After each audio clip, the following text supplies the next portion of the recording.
Hi, Mike Robinson from BlackHawk Paramotors USA for yet another tips and tricks. I know you guys love these things, and today the tips and tricks is really simple. It has to do with that piece of fuel line. What's this fuel line for?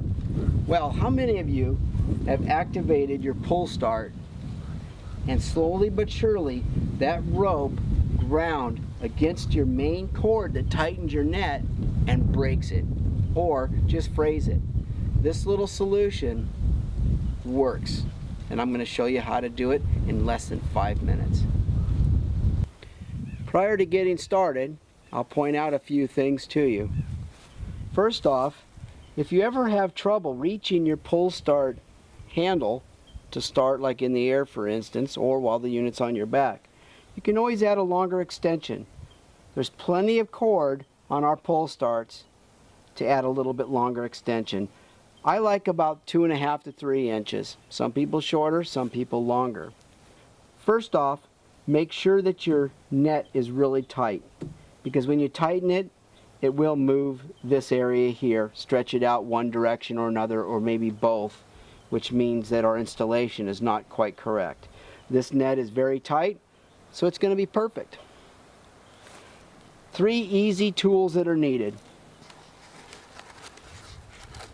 pair of clippers, 2 mini zip ties, and a sharp knife.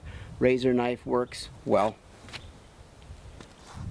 First thing you do is take a length of 2.5 inches of fuel line.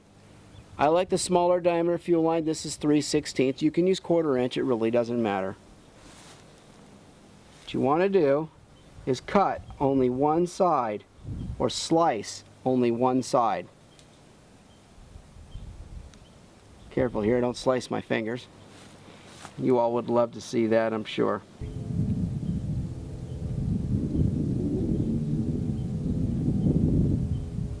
Oh, no, just kidding. Anyway, I've sliced this, you can see. The next thing we're going to do is we're going to actually cut out a little bit of the net. I know it's kind of scary, but it's okay. We're going to make a V.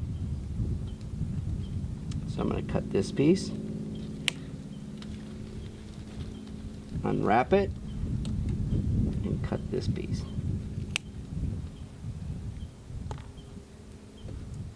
Notice here now I have an open V.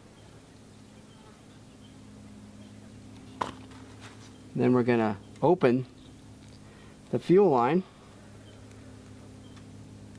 place it over the cord, like so.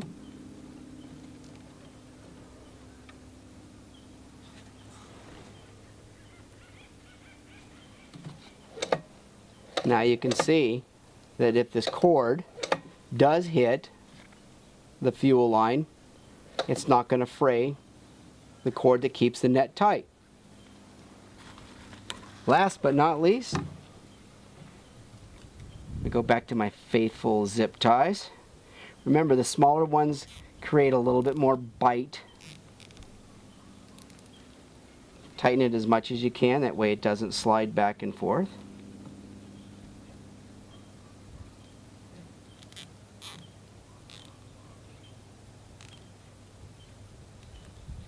Some may ask, why don't we do this at the factory on new units? And the reason's pretty simple. The rods and all the net, the outer hoop, all comes packaged together, and we don't want to remove that from the packaging and install a complete hoop. It would take far too much time. That's it. 5 minutes. It looks good and it works perfect. That was it. Quite simple. You're ready to fly. Let's go fly. I'm super. Blooper. A super blooper. Super blooper. Okay. As you can see, this tips and tricks was really simple. It's a nice little addition. Makes your unit look nice and clean and keeps the maintenance down. Very easy to grasp. and more importantly, it actually works. Thank you for watching. If you have any questions or suggestions, please give us a call at BlackHawk Paramotor, 209-786-7899.